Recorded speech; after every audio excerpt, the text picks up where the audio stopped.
அடுத்து வரும் 24 மணி நேரத்தை பொறுத்தவரையில் தென் தமிழகத்தில் பெரும்பாலான இடங்களிலும் வட தமிழகத்தில் ஒரு சில இடங்களிலும் லேசானது முதல் மிதமான மழை பெய்யக்கூடும்.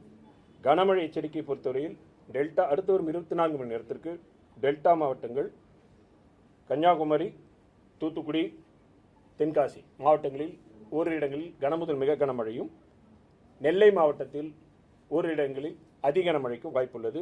ஏனைய தென் தமிழகத்தின் உள் மாவட்டங்களில் ஓரிரு இடங்களில் கனமழைக்கான வாய்ப்புள்ளது. நாளை தெற்கு அந்தமான் கடல் பகுதியில் வளிமண்டல மேலடுக்கு சுழற்சி உருவாகக்கூடும். அதனைத் தொடர்ந்து வருகின்ற 48 மணி நேரத்தில் காற்றழுத்த தாழ்வு பகுதி உருவாகி மேற்கு வடமேற்கு திசையில் தமிழக கடற்கரை பகுதியை நோக்கி நகரக்கூடும். இதன் காரணமாக 17, 18 தேதிகளில் வட கடலோர மாவட்டங்களில் கனமழைக்கான வாய்ப்பு உள்ளது.